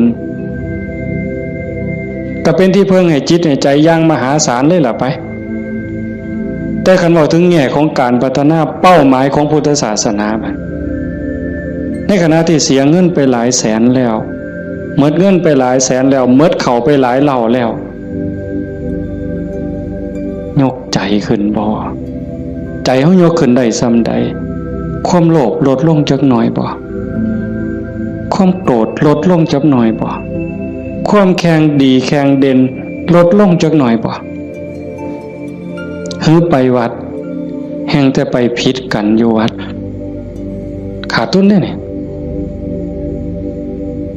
ครูบาอาจารย์มีสื่อมีเสียงลังเทื่อก็สิไปญาติกันเป็นที่หนึ่งมันมีอยู่เรื่อยเห็นอยู่หลายหมองโดยเฉพาะโยมฝ่ายอุบาสิกาเฮ็ดหยังก็อยากถวายหลวงพ่ออยากให้หลวงพ่อฉันของเจ้าของใส่ของเจ้าของผู้นี้เฮ็ดอยู่แล้วมีผู้ใหม่มามีการแข่งกันขาดทุนนี่ตัวนี้คือขาดทุนลอดพื้นบ่แม่นขาดทุนธรรมดากิเลสมันบ่ได้ย่อมเฮาเด้ไม่ออกสังเกตเด้อย่าเชื่ออาตมานำแม่ได้พระดอกเพราะฉะนั้นหลวงปู่ชาบ่ได้ถีบพระดอกเนาะได้ไปนวดหลวงปู่แล้วว่าเจ้าของคักหลวงปู่เพิ่นฮู้จักความคือเลยถีบเลยหงายหลังตึงยังจังได้คิดเห็นบ่นี่คือครูบาอาจารย์เพิ่นสอนให้เห็นจิตตัวนี้โยมคันบ่เห็นจิตตัวนี้นี่ง่มซ่าไปอีกโดนเติบเยจิตตังสัญญเมสันติโมขันติมานะพันธนาถ้าบุคคลใดจะพึงตามดูจิตบุคคลผู้นั้นจะพ้นจากบ่วงแห่งมารคันเห็นใจตัวนี้นี่เขาต้องการความสะอาดแม่นบ่ต้องการความสะอาดต้องการความบริสุทธิ์แห่งจิตแห่งใจเนี่ยมันจะเห็นคันว่าจังซั่นเข้าข้างเจ้าของเสยเด้มันมาที่หลังมันสิมาใหญ่กว่าเฮาได้จังใดมันสิมาเป็นที่หนึ่งได้จังใดผิดกันวัดแตกเว้ยมีได้แนวนี้ก็ได้ขาดทุนเสียเงินเสียทอง หาขึ้นใหม่ได้เด้หาเงินแสนเฮาก็ยังมีโอกาสสิหาพ่อโยมหาเงินล้านยังมีโอกาสสิหาพ่อเสียยังก็เสียได้แต่ว่าคันเสียเวลาเนี่ยเสียเลยเด้เสียเลยมีเงิน100 ล้านซื้อนาทีที่ผ่านไปกลับมาบ่ได้ซื้อนาฬิกาเลื่อนละแสนเลื่อนละล้านน่ะซื้อได้แต่ซื้อเวลาวินาทีเดียวก็ซื้อบ่ได้เฮาหายใจเข้าหายใจออกตอนนี้หมดแล้วก็หมดเลยบ่กลับคืนมาอายุเฮาก็หมดไปความตายก็ใกล้เข้ามาเวลาแห่งการเก็บเกี่ยวสรรพธรรมเก็บกรรมบุญกุศลซักฟอกจิตใจให้สะอาดบริสุทธิ์มันหมดไปเรื่อยๆจังซั่นจังว่าเขาวัดเขาว่าประพฤติปฏิบัติขันบ่เข้าใจถึงสาระแก่นสารคำสอนของศาสนาเนี่ยบุญนั้นได้อยู่ดอกแต่มันบ่ทันปลอดภัยอย่างว่าพระพุทธเจ้าบ่ให้มาติดอยู่ที่บุญแต่เพิ่นให้เฮ็ดบุญให้สร้างบุญให้สร้างหลายๆแต่ว่าให้กายไปอีกสู่ความสะอาดบริสุทธิ์แห่งใจถ้ามันไปบ่ทันฮอดนั้นบ่ปลอดภัยเทวดาก็ตกสวรรค์ได้เห็นบ่จังซั่นจังว่าในเมื่อเฮามาสู่ขบวนการปานนี้โยมพอออกผู้เป็นเจ้าภาพก็ตั้งใจปานนี้เฮ็ดดีมาปานนี้ก้าวขึ้นไปอีกก้าวขึ้นไปนี้ก่อนวันเวลาของชีวิตมันสิหมดให้พยายามเฮ็ดใจให้เป็นกลางๆหูได้ยินจมูกได้กลิ่นลิ้นได้รสกายได้สัมผัสก็เฮ็ดใจให้เป็นกลางๆสิปฏิบัติกับสิ่งที่มากระทบจากตาเห็นจากหูได้ยินจากจมูกได้กลิ่นลิ้นได้รสกายสัมผัสก็เฮ็ดด้วยสติอย่าให้รู้สึกว่าหักอย่าให้รู้สึกว่าสั่งอย่าเฮ็ดด้วยความสั่งอย่าเฮ็ดด้วยความดีใจด้วยความเสียใจอย่าเฮ็ดด้วยความหักให้จิตเป็นกลางกันได้จังซี่ขันเฮ็ดได้จังซี่มันอ่อนซ่อนเจ้าของเด้อาตมาก็เฮ็ดบ่ทันได้ก็ยังพยายามอยู่ก็จังว่าส่วนญาติส่วนโยมเฮ็ดไปพร้อมๆกันคันบ่จังซั่นน่ะมันเสียเวลาเสียดายเจ้าของ30-40 ปีหมดเงินก็หลายแสนหมดข้าวก็หลายเหล่าหมดเวลาในการทำมาหากินเงินที่มาบริจาคข้าวของที่มาทำบุญก็หมดไปแล้วเวลาล่ะขณะเวลานั้นที่มาอยู่วัดอยู่ว่ามาสร้างน้ำทำบุญไปหาเงินหาทองมันก็ต้องได้ตื่มกันอีกหลายเติบมันจักเท่าแต่ว่าเขายอมเสียสิ่งนั้นเพื่อสิแลกเอาสิ่งที่ดีที่สุดสิ่งที่ประเสริฐที่สุดก็คือใจเจ้าของเนี่ยให้ได้ใจที่มีความสงบใจที่มีความร่มเย็นใจที่เต็มเปี่ยมด้วยความเมตตากรุณายินดีมุทิตากับผู้อื่นใจที่เป็นอุเบกขาโตสติความระลึกได้แล้วก็อุเบกขาตัวว่างจิตเป็นกลางจิตที่เฉยเป็นสิ่งที่เฮาควรจะหาให้มันได้หาให้มันพอให้มันเจอก่อนลมหายใจสุดท้ายสิดับลงไม่ออกให้มันพอจิตนี่ก่อนลมหายใจสุดท้ายสิดับลงเพราะนั่นคือพุทธะพุทธะคือความสะอาดจิตที่สะอาดจิตที่สว่างจิตที่สงบสะอาดจากหักจากสร้างจากดีใจจากเสียใจจากได้จากเสียจากบวกจากลบสว่างสวัยด้วยสติปัญญาหูเท่าท่านตามความเป็นจริงหักก็ตามสร้างก็ตามสรรเสริญนินทาก็ตามลาภยศสรรเสริญก็ตามสว่างตาโดยแสงไฟเพิ่นบอกสว่างใจโดยแสงธรรมบ่ยินดียินร้ายเห็นทุกสิ่งทุกอย่างเกิดขึ้นตั้งอยู่ดับไปอนิจจังทุกขังอนัตตากฎของแต่ละขอบงำสรรพสิ่งอยู่สะอาดสว่างสวัยโดยสติปัญญาสงบนิ่งจิตใจบ่กระเพื่อมด่ามากกับบ่กระเพื่อมย่องมากกับบ่กระเพื่อมนักแน่นคือกับหินเนี่ยจิตใจของพุทธะเป็นแบบนั้นสะอาดสว่างสงบ หู้เท่าท่าน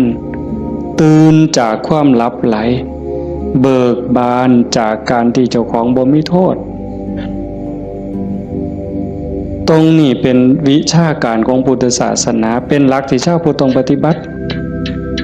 อันสิไปอ่อนว่อนบวงสรวงสวดแล้วก็ขอสวดแล้วก็ขอขันมันได้ซ้ำนั้นมันก็สิดีอยู่ขันมันได้พระพุทธเจ้ากับพระเฮ็ดแต่ตรงนี้ที่พระองค์บนสอนสลบจักเถือกลัวสิเป็นพระพุทธเจ้าหลวงปู่ชาลำบากปันใดอาตมาเคยอ่านพอเนาะว่าสิขึ้นไปอยู่เทิงผู้ว่าบ่อยากหยุ่งบ่อยากยากน้ำการมาหาบิณฑบาตไปอยู่เทิงผู้ก็สิเหี่ยวกินพุ่นเนาะเหี่ยวฉันพุ่นเนาะฝึกซ้อมจนปานนั้นบัดเป็นไข้เป็นหนาวไปอยู่กลางป่าก็บ่อยากให้ผู้พี่น้องยากน้ำก็ซ้อมมันสิใจขาดย่ำได้สิจูดไปสุดที่ถิ่มเพิ่นว่าบ่ได้ยินเสียงกวงห้องหลวงปู่เพิ่นปัญญาหลายดีเนาะแต่มาก็จังได๋ดอกมื้อนึงไปอยู่สระอยู่วัดวัง 2-3 มื้อนั่นล่ะก็เปิดวิทยุฟังหลวงปู่เพิ่นเทศน์นั้นว่าก็หัวอยู่ผู้เดียวจุจ่อๆสั่นๆนี่คำสอนหลวงปู่ซ่าอยู่กับเจ้าของนี่อยู่หูดังนี่เนาะอยู่กับขนตานี่ทักมุมจ่อๆธรรมะนี่โอ้จะเป็นปัญญาคักๆเพิ่นยังว่าโอปัญญิโกเป็นสิ่งที่ควรน้อมเข้ามาใส่ตนมันบ่อยู่ไสไม่ออกคันเวลามันสิเข้าใจมันสิหูเล็กๆน้อยๆนี่ดอกมันหูในเจ้าของมันเห็นในเจ้าของนี่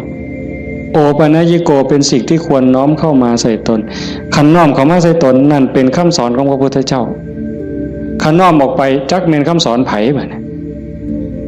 คันไปอ่อนว่อนบวงสรวงเทวบุตรเทวดาอินทร์พรหมยมยักษ์พระเจ้าทั้งหลายนี่แล้วโลดแต่ว่าอาศัยการประพฤติปฏิบัติจังว่าการฟังเทศน์ฟังธรรมให้เป็นไปเพื่อ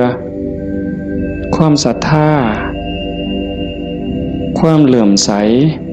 ศรัทธาปาสาทะวิริยะความภาคเพียรพระพุทธศาสนาเพิ่นสอนเรื่องความภาคเพียรวิริเยนะทุกขมัจเจติเฮาสิล่วงทุกข์ได้ก็ย้อนความเพียรพยายามของเฮาเองผู้อื่นเฮ็ดให้บ่ได้คันเฮ็ดให้ได้มีผู้วิเศษผู้ศักดิ์สิทธิ์ครูบาอาจารย์เป้าให้เสกให้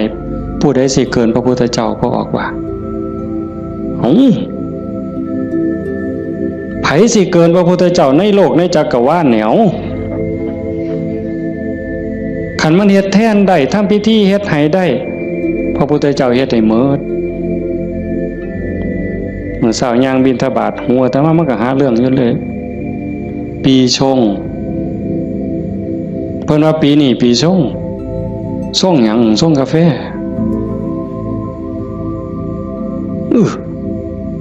มันยากหยังกับปีกับเดือนนั่นเด้อปีชงเนี่ยเพิ่นนัดกันไปสวดมนต์สะเดาะเคราะห์มื้ออื่นทั้งศรีสะเกษพุ่นพวกปีช่องปีมะยังว่าไว้เฮาบ่เข้าใจปานใดดอกพากันไปสวดไปสะเดาะเคราะห์ไปต่อชะตาไผสิเกินพระพุทธเจ้าก็ลองเบิ่งคันมันเป็นจังซั่นมันได้จังซั่นพระพุทธเจ้าเฮ็ดหมดอันไม่ออกมาเฮ็ดนี่ก็ต้องเฮ็ดให้เจ้าของสะเดาะเคราะห์ก็แม่นต่อชะตาก็แม่นเสริมดวงก็แม่น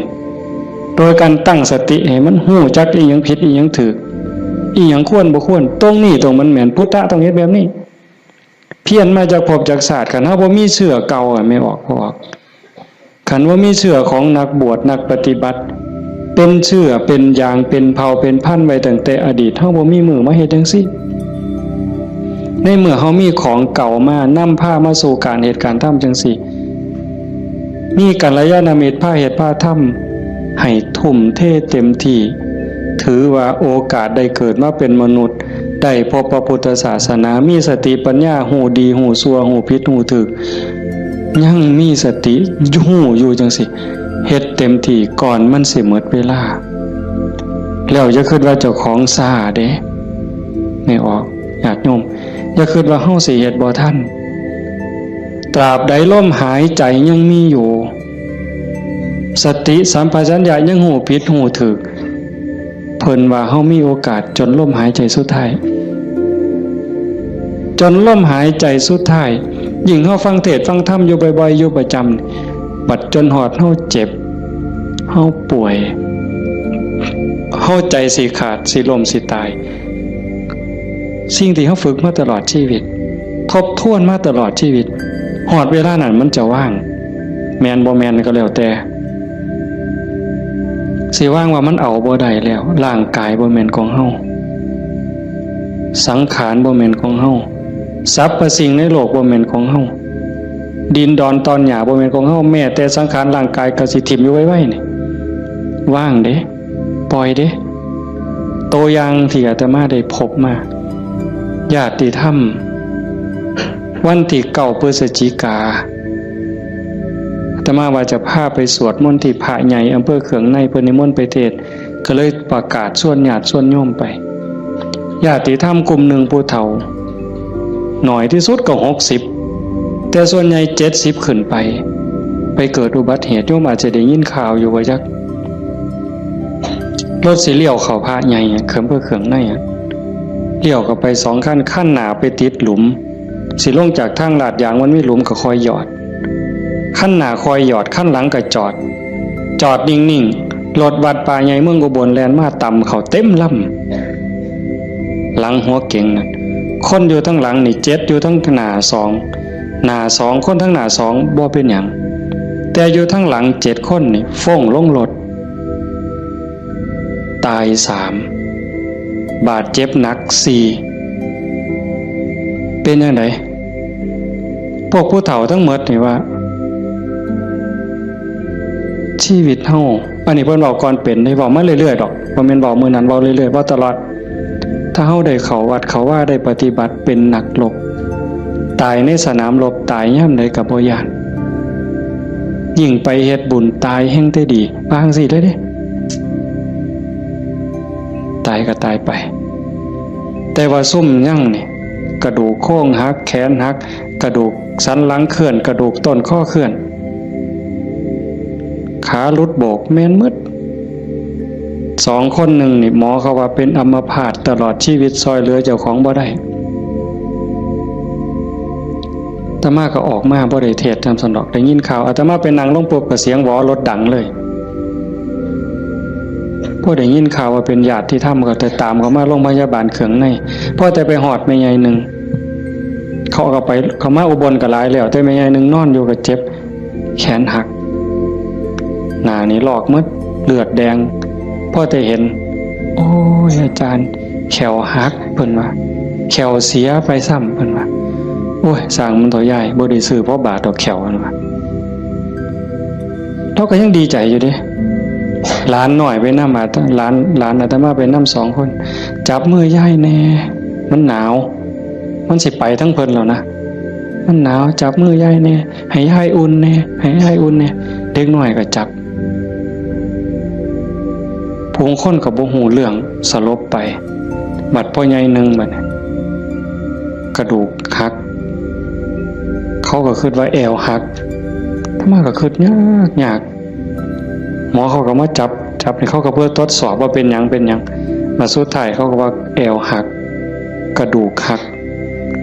ธรรมะก็โอ้ยตารู้ตนผู้เฒ่าเราก็ถามหาเมียเนาะครูนั่นโยมบ้านฟังเพลอาจจะเห็นพ่อใหญ่ผู้ดำๆมันเพิ่นสิเป็นครูแต่ธรรมะเอิ้นเทวดาตาบ่เห็นห่วงดอกผู้เฒ่าขี่รถมาเกือบ20 กิโลรถซาเล้งเพิ่นมานั่นเพิ่นก็ถามหาเมียเพิ่นอาตมาก็บ่ได้ปากดอกแต่หมอไปนำนั่นเพิ่นเว้าก่อนยายเพิ่นก็ถามหาตาอยู่จริงๆเขาไปอุบลตายก่อนหมู่ยายนั่นหมอนเป็นตะเงิดหลายบัดนะอาตมาเยี่ยมอยู่โรงพยาบาลสรรพสิทธิ์ไปเยี่ยมเฒ่าผู้ชายหันก่อนโอ้ยอาจารย์บ่แม่นของเฮาจักอย่างเพิ่นว่าเด้บ่แม่นของเฮาจักอย่างบอกบ่ให้เจ็บมันก็เจ็บมันอยากเป็นหยังมันก็เป็นบ่แม่นของเฮาจังแม่นน้อเพิ่นว่าหลงว่าของเจ้าของมาตั้งโดนอันนี้ก็ตัวนึงหลังจากนั้นมาเยี่ยมแม่ใหญ่ผู้กระดูกข้อเคลื่อน กระดูกสันหลังเคลื่อนอันนี้หมอก็ว่าเป็นอัมพาตตลอดชีวิตบัดนี้ถ้ามาหอดแล้วเว้าไม่ใช่นี่แล้วเว้าอีหลีนะเว้าแผ่วแผ่วแผ่วแผ่วเสียงดังเว้าแต่กรรมฐานแล้วเว้าหยังดอกโอ้ยบ่ย่านจักหน่อยอาจารย์เพิ่นว่าลูกศิษย์อาจารย์ใหญ่วัดโน่นกุลมบ่ย่านเพิ่นว่านั่งสมาธิ6 ชั่วโมง9 ชั่วโมงสำบายตายก็ดีมันสิได้เศร้าเจ็บเศร้ามีแห้งเพิ่นว่าแต่ว่าเราหลับไปยามใดวึบไปยามใดเราว่าขาวอักลากนี่มองเราอุ่นคือมันสิใจขาดหลับไปยามใดปุ๊บสินคนใส่ชุดขาวเต็มอยู่ตลอดนี่คือนิมิตดีเด้คันตายในขณะนี้นี่สวรรค์เขาเอาเราไปแทะแต่ว่าเราปฏิบัติตลอดที่จริงเขาให้เราอยู่ห้องผู้เดียวเป็นห้องอันตรายแล้วผมนะโอ้ยดีแห้งอาจารย์เขาให้อยู่ผู้เดียวว่ามีผู้ใดมากวนปฏิบัติภาวนาเมิดขึ้นเพิ่นว่าอันบ่ฮู้ทีบได้นั่นเจ้าของนั่นอันตรายที่สุดเพิ่นว่าเพิ่นสำบายมีผู้ใดมากวนเพิ่นนั่นบัดเอาไปเอามาภาวนาตลอดอยู่โรงพยาบาลตลอดย่างได้ซุมื้อหมอว่าสิเป็นอัมพาตตลอดทั้ง2 เท่านี่ตลอดชีวิตเลยซอยเหลือตัวเองบ่ได้แท้เดี๋ยวนี้ย่างได้ทั้ง2 คนเห็นบ่มองอัศจรรย์หลายพ่อใหญ่เข็มนี่แม่ใหญ่ต้องค้ำเมียตายพ่อใหญ่ต้องเข็มพ่อใหญ่เข็มนี่คือทรมานตอนนี้ก็ย่างแล้วโยมแม่ใหญ่สวัสดิ์น้องสาวนั่นตายแล้วอีกผู้หนึ่งถ้ามาจื้อบ่ได้ตายว่าเอาเรื่องกับรถถือว่าเป็นกรรมเป็นเวรเป็นสิ่งที่เกี่ยวเนื่องกันมาใครแม่นเฮาสิว่าแนวใดมองอาตมาเงิดอ่อนซ่อนใจคนเนี่ยขอบ3ครอบครัวนี่ผู้หนึงเจ็บสาหัสผู้หนึงตายนี่บ่เอาเรื่องกับรถบ่เอาเรื่องกับครูกรณีถือว่าเป็นเรื่องของบาปของบุญเป็นเรื่องของวัฏสงสารให้แล้วต่อกันเขาก็บ่อยากมาซ่อนเขาก็บ่อยากพาเฮาไปตายนี่มองว่าคุณภาพของธรรมะมองเข้าใจธรรมะมันเฮ็ดใจได้ขนาดนั้นน่ะคักบ่มื้อนี้แม่ใหญ่นึงผู้เตรียมเนี่ยเผาไปวาง 2-3 มื้ออายุ89 ปี7 เดือนผู้หญิงเด้เลี้ยงลูกเมียใหม่ผัวเพิ่นไปมีเมียใหม่เพิ่นบ่เครียดเมียใหม่ออกลูกเพิ่นเอามาเลี้ยงพร้อมเอาไม่ออกเฮ็ดได้บ่ นี่คือน้ำใจคนนะแม่ใหญ่นี่เราปฏิบัติธรรมอยู่นำครูบาอาจารย์มาตลอดลูกเราดีหมดทุกคนเป็นหมอ2เป็นครูผู้หนึ่งเป็นเจ้าหน้าก็มีอยู่2 คนแต่ว่าหม่องอัศจรรย์คือเราปฏิบัติตลอดโยมไม่ออกสวดปาติโมกข์ได้ที่พระเพิ่นลงปาติโมกข์นี่แม่ใหญ่น่ะเราสวดได้อาตมาสวดบ่ได้หม่องเป็นตะงึดหลายแต่ว่าเราตกศาลาเทื่อนึงยางจงกรมมันมืดตกศาลาสมัยก่อนนั่นขาหักลงว่าซั่นว่าเห็นบ่บัดมื้ออาตมาสิไปเยี่ยมอาตมาไปเทศน์ฟังทั้งครูขันก็เลยว่าสิกายไปทางนั้นลูกชายเพิ่นว่าบ้านอยู่ทางนั้นก็เลยพาไปเยี่ยมลูกชายก็บอกว่าอาจารย์สิมาเยี่ยมแล้วลูกบ่ได้ตลอดแต่ว่าสติเราดีเด้เพราะแต่ว่าอาตมาสิไปเสียงรถก็ไปจอดแล้วลุกขึ้นมานั่งพออาตมาไปนั่งลงแล้วก็กราบได้เท่าเดียวดอกก็นอนมันวิ่นหัวปานนั้นเราก็เว้าธรรมะโต้ตอบได้ทุกเรื่องสติบ่ขาดลูกหลานจักว่าเท่าใดมาเต็มเฮือนแล้วจำได้ฮอดซุมบ่นุ่งผ้าว่ามันชื่อหยังนิสัยมันดื้อบ่ดื้อแล้วฮู้ผู้นี่มองลูกหลานว่าย่า ย่าย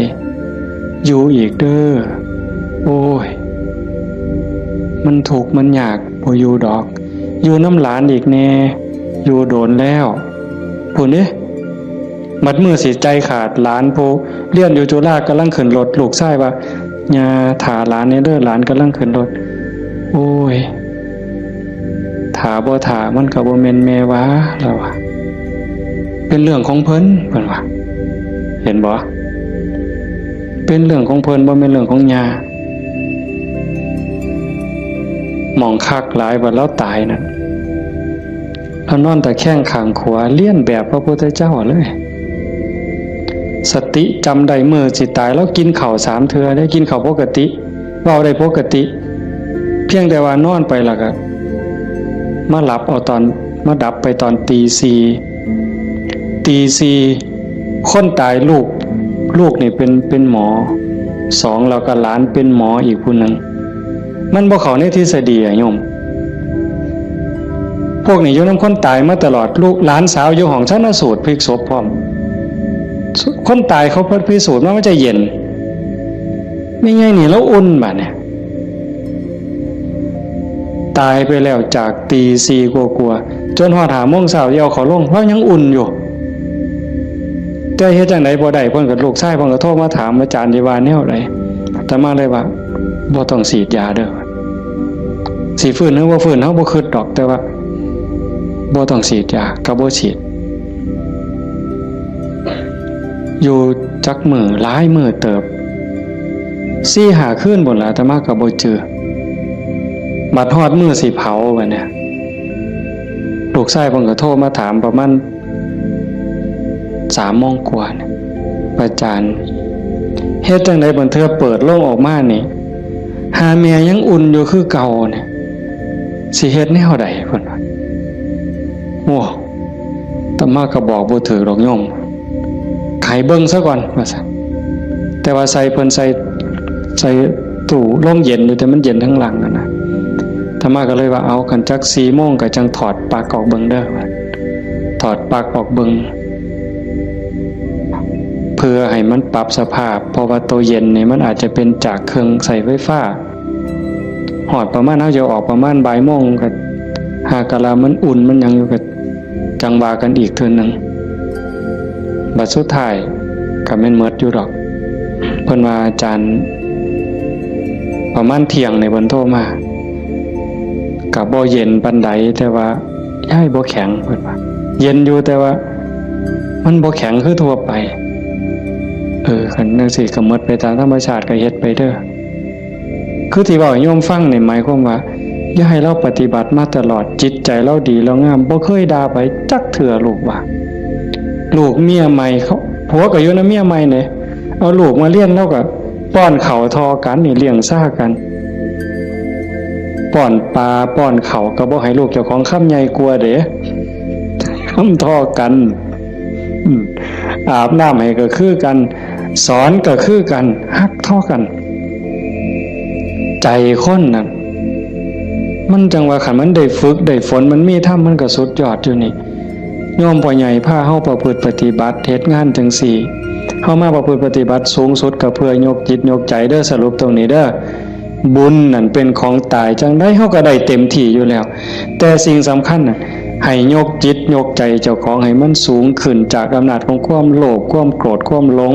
ความอิจฉาริษยาอาฆาตพยาบาทจองเว้นน้อยเนื้อต่ำใจเฮาสิเอาชนะมันได้เฮาสิสูงขึ้นกว่าอำนาจของกิเลสได้ย้อนโยมสังเกตใจเจ้าของย่ามตาเห็นหูได้ยินจมูกได้กินลิ้นได้รสท่านเฝ้าไปเสือมันอย่าไปหักไปสร้างน้ำมันนิ่งแล้วสังเกตความรู้สึกสังเกตความคิดสังเกตความรู้สึกถ้ามันเอียงไปทั้งโลภหลายก็บอกว่าเจ้าของนั้นขี้โลภหลายอยู่ค่อยถอนออกหัดบริจาคหัดแบ่งหัดปันถ้ามันโกรธหลาย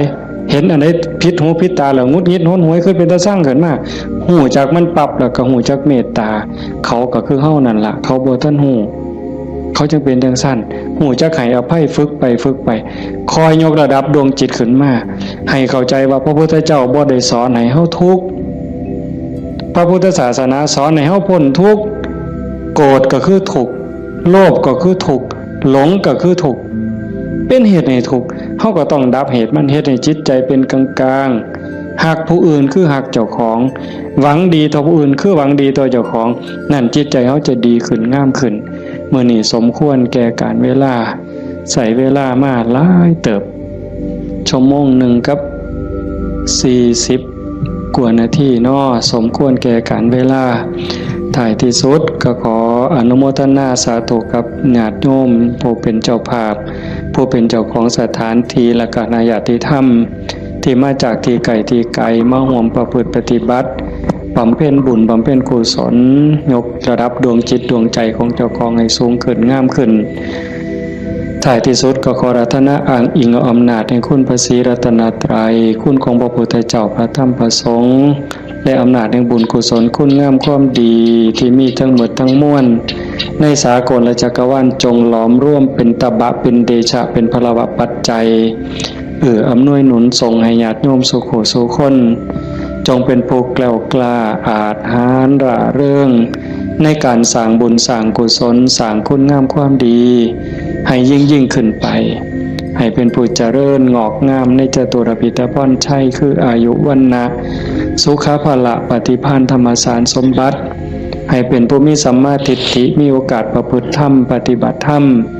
ให้ได้เข้าถึงธรรมที่บ่ท่านได้เข้าถึงได้หูแจ้งธรรมที่บ่ท่านได้หูแจ้ง